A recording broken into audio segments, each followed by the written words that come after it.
আসসালামু আলাইকুম প্রিয় দর্শক, অন্য মঞ্চের আলাপচারিতায় আপনাদের সকলকে আমন্ত্রণ জানাই। বাংলাদেশের সেনাপ্রধান জেনারেল ওয়াকারুজ্জামান কোথায় যাচ্ছেন সেটি এখন বড় খবরের অংশ হয়ে দাঁড়িয়েছে। Indo Pacific army chiefs conference বা আইপিএসিসি-তে অংশগ্রহণ শেষে 26শে সেপ্টেম্বর মালয়েশিয়া থেকে দেশে ফিরেছেন জেনারেল ওয়াকার। সামাজিক মাধ্যমে রটিয়ে পড়ে মালয়েশিয়াতে ভারতীয় সেনাপ্রধান জেনারেল উপেন্দ্র দ্বিবেদীর সঙ্গে জেনারেল ওয়াকারের বৈঠক হয়েছে, অথচ ভারতীয় সেনাপ্রধান আইপিএসিসি এর বৈঠকে অংশ নিতে মালয়েশিয়ায় যাননি। তিনি আইপিএসিসি এর সম্মেলনের সময় ভারতে ছিলেন। ওই রটনার রেশ কাটতে না কাটতেই সামাজিক মাধ্যমের আরেকটি খবর হলো জেনারেল ওয়াকারুজ্জামান চলতি মাসেই ভারত সফরে যাচ্ছেন। অনেকে বলছেন তিনি আন্তর্জাতিক একটি গুরুত্বপূর্ণ সম্মেলনে যোগ দিতে দিল্লি যাবেন। অনেকে আবার এর পেছনে গভীর রাজনৈতিক ষড়যন্ত্রের গন্ধ পাচ্ছেন। বিশেষ করে দিল্লিতে যেহেতু সাবেক প্রধানমন্ত্রী শেখ হাসিনা অবস্থান করছেন, তাই অনেকে দুয়ে দুয়ে চার মেলাচ্ছেন। তবে সেনাবাহিনীর একাধিক সূত্র নিশ্চিত করেছে, একটি নয়, মধ্য অক্টোবরে ভারতে দুটি অত্যন্ত গুরুত্বপূর্ণ সম্মেলন অনুষ্ঠিত হবে। আর দুটি সম্মেলনে যোগ দেওয়ার জন্য আমন্ত্রণও পেয়েছেন জেনারেল ওয়াকার। সূত্রগুলো বলছে জেনারেল ওয়াকার দুটি সম্মেলনের কোনোটিতেই অংশ না নেওয়ার সিদ্ধান্ত নিয়েছেন। প্রশ্ন হলো, কেন বাংলাদেশের আর্মি চিফ এত গুরুত্বপূর্ণ দুটি সম্মেলনে অংশ নিতে যাচ্ছেন না ভারতে? বিস্তারিত জানতে চলুন যাওয়া যাক বিশ্লেষণে।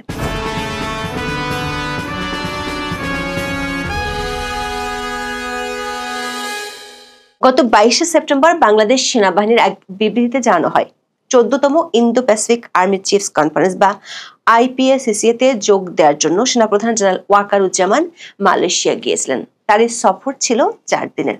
14তম Indo Pacific army chiefs conference বা আইপিএসিসি এর 49তম Indo Pacific armies management seminar বা আইপিএএমএস এবং 11তম সিনিয়র এনলিস্টেড ফোরাম বা সেলফ মালয়েশিয়ার কুয়ালালামপুরে 23 থেকে 25শে সেপ্টেম্বর 2025 পর্যন্ত অনুষ্ঠিত হয়।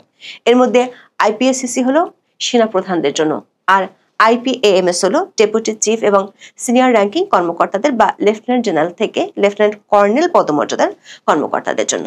মালয়েশিয়ান এবং মার্কিন সেনাবাহিনীর যৌথ আয়োজনে অনুষ্ঠিত এই সম্মেলনটির প্রধান লক্ষ্য ছিল ভারত প্রশান্ত মহাসাগরীয় অঞ্চলে শান্তি ও স্থিতিশীলতা বজায় রাখার জন্য স্থল বাহিনীর মধ্যে সহযোগিতা, আন্তঃকার্যক্ষমতা এবং সমন্বয় বাড়ানো। সম্মেলনে মোট 25 থেকে 27টি দেশের 190 জনেরও বেশি প্রতিনিধি অংশ নেন, যার মধ্যে 12টি দেশের সেনাপ্রধান ছিলেন। যে দেশগুলোর সেনাপ্রধানরা উপস্থিত ছিলেন তার মধ্যে রয়েছে মালয়েশিয়া, মার্কিন যুক্তরাষ্ট্র, অস্ট্রেলিয়া, যুক্তরাজ্য, সিঙ্গাপুর এবং বাংলাদেশ। 27শে সেপ্টেম্বর বাংলাদেশ সেনাবাহিনীর আরেকটি সংবাদ বিজ্ঞপ্তিতে কনফারেন্স শেষে জেনারেল ওয়াকারের দেশে ফিরে আসার খবর জানানো হয়। ওই বিজ্ঞপ্তিতে বলা হয়, বাংলাদেশের সেনাপ্রধান 26শে সেপ্টেম্বর রাতে দেশে ফিরেছেন। তিনি ওই সফরে যুক্তরাষ্ট্রের army pacific commander commanding general general Ronald Patrick Clark এবং মালয়েশিয়া সেনাবাহিনীর প্রধান জেনারেল মোহাম্মদ হাফিজউদ্দিন জানান্তের সাথে আলাদাভাবে বৈঠক করেছেন। বিজ্ঞপ্তির সাথে 3টি ছবিও সরবরাহ করা হয়েছিল।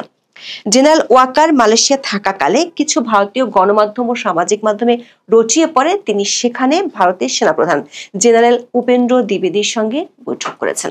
বিশেষ করে একই সময় বাংলাদেশের প্রধান উপদেষ্টা ডক্টর মোহাম্মদ ইউনূস জাতিসংঘের সাধারণ পরিষদের সম্মেলনে যোগ দিতে নিউ ইয়র্ক সফরে গিয়েছিলেন।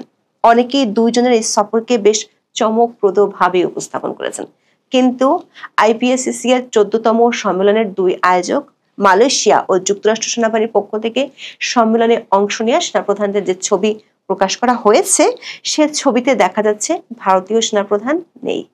আমরা বিষয়টি নিয়ে আরো অনুসন্ধান করে দেখেছি। সম্মেলনটি অনুষ্ঠিত হয়েছিল 23 থেকে 25শে সেপ্টেম্বর। সেই সময় ভারতীয় সেনাপ্রধান জেনারেল উপেন্দ্র দ্বিবেদী ভারতেই ছিলেন। ওই সময় ভারতীয় সেনাপ্রধান যে দেশটির দুটি হাই প্রোফাইল ইভেন্টে অংশ নিয়েছিলেন সে ব্যাপারে নিশ্চিত হওয়া গেছে। গত 23শে সেপ্টেম্বর জেনারেল দ্বিবেদী নয়াদিল্লির মানেক সেন্টারের প্রথম tri services academia tech symposium বা টিস্যাটস এর সমাপনী অনুষ্ঠানে উপস্থিত ছিলেন।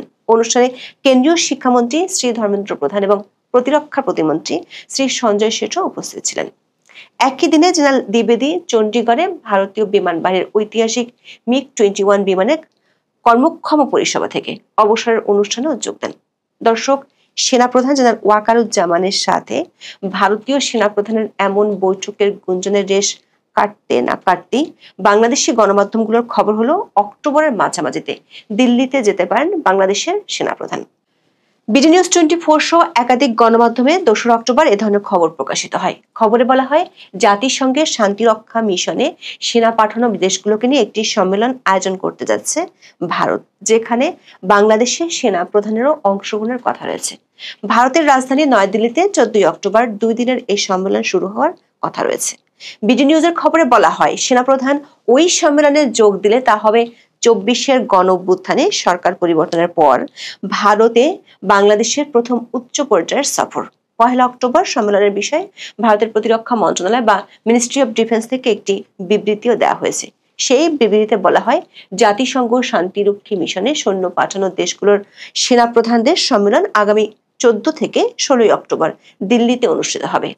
এবারের ইউএনটিসিসি কনক্লেভটি ভারতীয় সেনাবাহিনী আয়োজন করছে। বিশ্বের 30টি দেশের প্রতিনিধিরা এতে অংশ নেবেন। সেই 30টি দেশের মধ্যে বাংলাদেশের নাম আছে। এই সম্মেলনে বাংলাদেশের অংশগ্রহণ অত্যন্ত তাৎপর্যপূর্ণ, কারণ বাংলাদেশ জাতিসংঘের শান্তিরক্ষা মিশনে অন্যতম বৃহৎ এবং ধারাবাহিক অবদানকারী দেশ। বর্তমানে বিভিন্ন দেশে বাংলাদেশের 5,685 জন শান্তিরক্ষী নিয়োজিত আছে। শান্তিরক্ষী পাঠানোর দিক থেকে বাংলাদেশের অবস্থান এখন তৃতীয়। তবে পাকিস্তান জাতিসংঘ শান্তিরক্ষী মিশনে সৈন্য পাঠালেও এবারের সম্মেলনে দেশটিকে আমন্ত্রণ জানানো হয়নি। ভারতীয় সংবাদমাধ্যম দ্য স্টেটমেন্টসের এক খবরের বরাত দিয়ে বাংলাদেশের গণমাধ্যমগুলো খবর পরিবেশন করে। বাংলাদেশের সেনাপ্রধান জেনারেল ওয়াকার অক্টোবরে ওই সম্মেলনে যোগ দিতে দিল্লি যাচ্ছেন। সূত্রগুলো বলছে, একই সময়ে ভারতে আরো একটি সম্মেলন অনুষ্ঠিত হবে। সেটি হলো south Asia counter terrorism conference 2025, যেটি হবে 13 থেকে 16 অক্টোবর পর্যন্ত। তবে এই সম্মেলনটির খবর বাংলাদেশের গণমাধ্যমে আসেনি। জেনারেল ওয়াকার দিল্লি যাচ্ছেন এমন খবর বাংলাদেশের প্রতিষ্ঠিত গণমাধ্যমে আসার পর সেটি সামাজিক মাধ্যমে বেশ আলোচনার জন্ম দেয়। দুটি কারণে এই আলোচনা বেশ জমে ওঠে। প্রথমত, দিল্লিতে অবস্থান করছেন সাবেক প্রধানমন্ত্রী শেখ হাসিনা। দ্বিতীয়ত, সম্প্রতি বাংলাদেশের অন্তর্বর্তী সরকারের শীর্ষ পর্যায়ে নতুন করে ভারত বিরোধী বক্তব্য দেওয়া শুরু হয়েছে। গত বছরের 8 আগস্ট দায়িত্ব নেওয়ার পর শুরুর দিকে প্রথম কয়েক মাস সরকারের কয়েকজন উপদেষ্টা ও তাদের মিত্ররা ভারত বিরোধী বক্তব্য দিতেন। তবে 2 দফা পররাষ্ট্র মন্ত্রণালয় এবং নরেন্দ্র মোদী অধ্যাপক ইউনূসের মধ্যকার বৈঠকের পর সেটি কমে গিয়েছিল। এমনকি সরকারের মিত্ররাও ভারত বিরোধী বক্তব্য কমিয়ে দিয়েছিল। এর মধ্যে অধ্যাপক ইউনূস নিউ ইয়র্কে গিয়ে 2 দফা ভারত সম্পর্কে বিরূপ মন্তব্য করেন। সবশেষ সাক্ষাৎকারে তিনি বলেছেন, শেখ হাসিনা বিজয়ের বেশে দেশে ফিরে আসবে এমনটাই আশা করে ভারত। আবার দেশের মধ্যে স্বরাষ্ট্র উপদেষ্টা জাহাঙ্গীর আলম চৌধুরী পার্বত্য চট্টগ্রামের অস্থিরতার জন্য ভারতকে দায়ী করে প্রকাশ্যে বক্তব্য দেন। যদিও ভারত এবং বাংলাদেশের পররাষ্ট্র মন্ত্রণালয় থেকে এখন এ ব্যাপারে কিছু বলা হয়নি।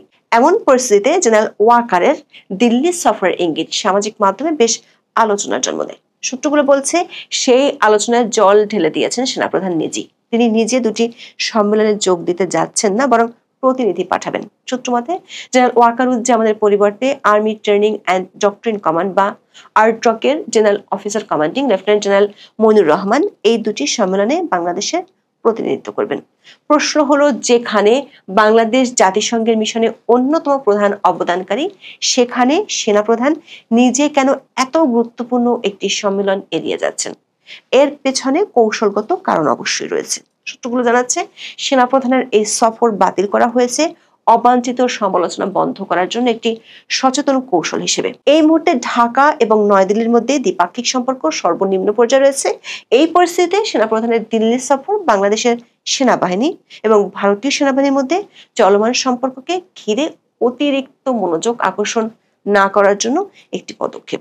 অর্থাৎ দেশের অভ্যন্তরে যেন কোনো রকম অপ্রয়োজনীয় রাজনৈতিক বিতর্ক বা সমালোচনার সৃষ্টি না হয়, সে কারণেই এই কৌশলগত সিদ্ধান্ত নেওয়া হয়েছে বলে একাধিক সেনা সূত্র নিশ্চিত করেছে। সেনাবাহিনী সূত্রে জানা গেছে, শান্তিরক্ষা মিশনের কনক্লেভে সাধারণত সেনাপ্রধানরা স্ত্রী গিয়ে থাকেন।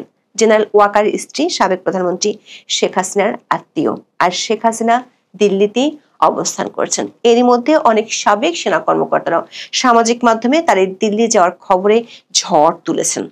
তাদের দাবি, সাবেক প্রধানমন্ত্রী শেখ হাসিনা জেনারেল ওয়াকারের আত্মীয় হওয়ায় এই সফরে তার সাথে কোনো গোপন সাক্ষাৎ বা আলোচনা হতে পারে, যা দেশের জন্য ভয়াবহ পরিস্থিতি ডেকে আনবে। আরেক পক্ষের দাবি, সেনাপ্রধানের এই ধরনের সফর রাজনৈতিকভাবে কম্প্রোমাইজড হতে পারে। তবে সেনাবাহিনীর একটি সূত্র বলছে বাংলাদেশ সেনাবাহিনীর সাথে ভারতীয় সেনাবাহিনীর বেশ ভালো সম্পর্ক রয়েছে। কয়েক মাস আগে ভারতের সেনাপ্রধান বিষয়টি নিয়ে কথাও বলেছেন। ওই সূত্রটি বলছে তথ্য প্রযুক্তির এই যুগে কারোর সাথে বৈঠক করতে হলে সশরীরে গিয়ে বৈঠক করতে হবে এমন ধারণা অবান্তর। ফলে তেমন কিছুর আশঙ্কা থাকলে সেটি দিল্লি না গেলেও ঘটা সম্ভব। এখন এ পর্যন্ত। সবাই ভালো থাকুন, সুস্থ থাকুন, নিরাপদে থাকুন। দেখা হবে আগামী পর্বে।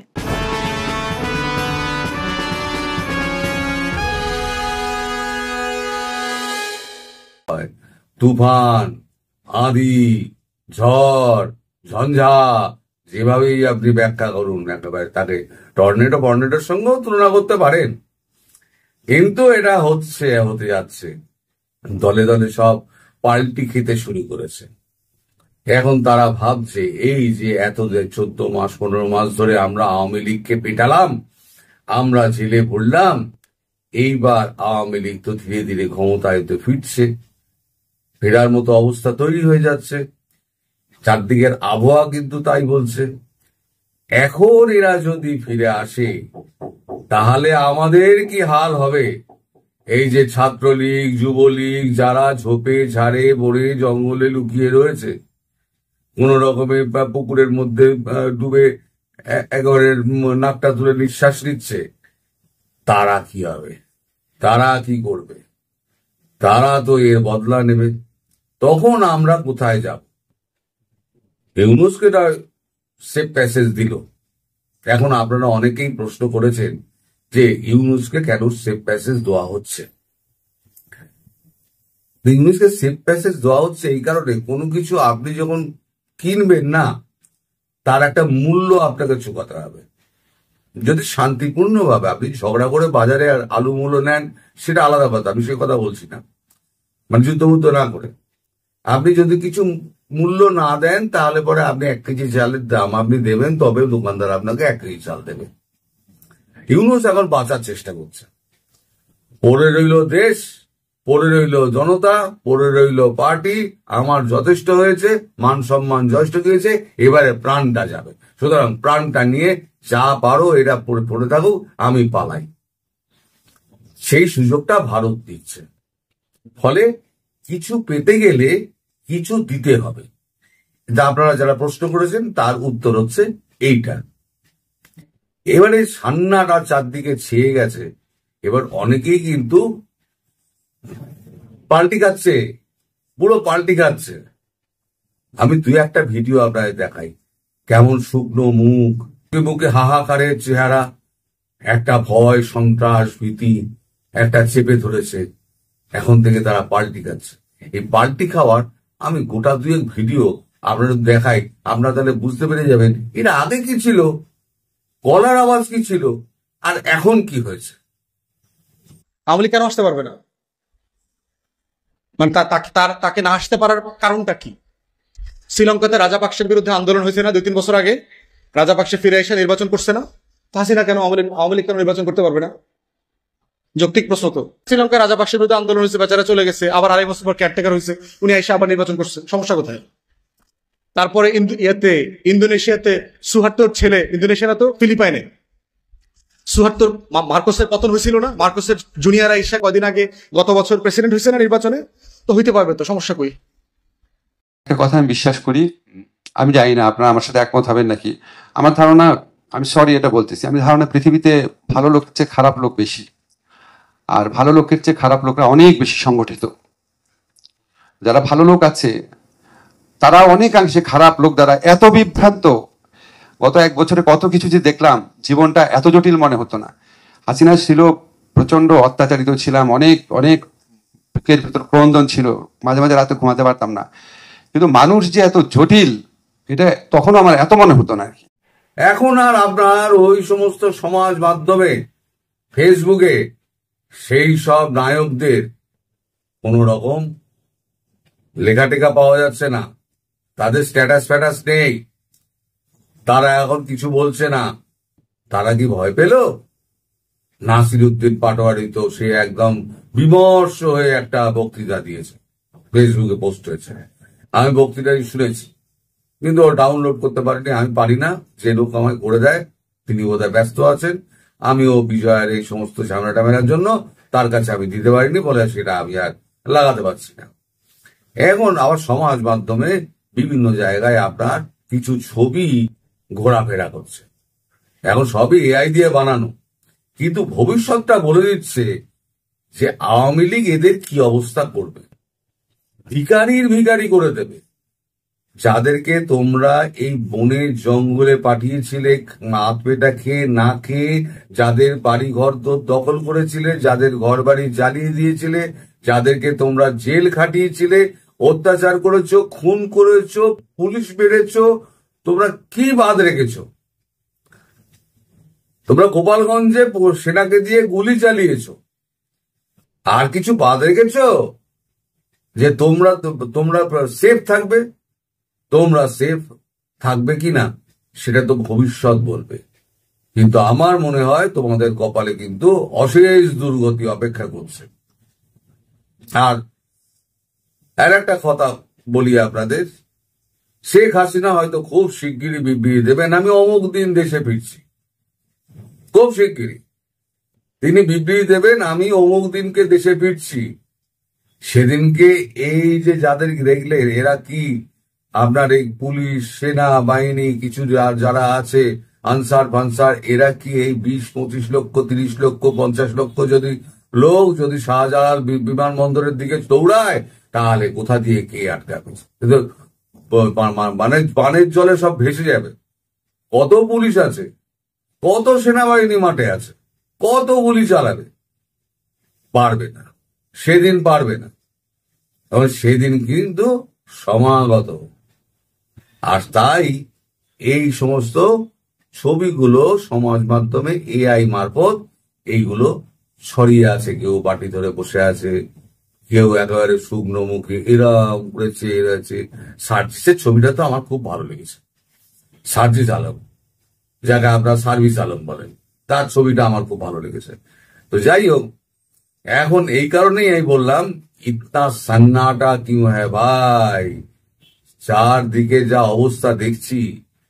এবার যাদেরকে আপনারা জেলে পুড়েছেন, যে সমস্ত সাংবাদিকরা, তারা ফিরে এসে, আওয়ামী লীগের জামানায় তো সবাই ফিরে আসবে, মানে যে অবস্থা এখন তৈরি হয়েছে, তাতে ক্ষমতা হস্তান্তর না করলে ওই আপনার নির্বাচন সব ভুলে যান। এখন ভাবুন যে আপনারা কি করে বাঁচবেন এই শুকনো মুখে, আর দারিদ্র একেবারে আপনাদের চেপে যখন ধরবে, তখন আপনারা প্রাণ ভয়ে এই আওয়ামী লীগকে আজকে যেখানে পাঠিয়েছেন সেইখানে আপনাদের পৌঁছাতে হবে। আওয়ামী লীগ তো তবু ভারতবর্ষে জায়গা পেয়েছিল, এসে থেকেছিল। আপনারা কিন্তু জায়গাও পাবেন না, এবং এলে পরে আপনাদের কপালে অশেষ দুর্গতি। আপনাদের সব কটা চেয়ারে কিন্তু বাংলার মানুষ চেনে, সব কটা, বাংলা, বিহার, উড়িষ্যা, মণিপুর থেকে, আসাম থেকে সব আপনাদের চেয়ার চেনে। সুতরাং আপনারা দেশে হোক দেশের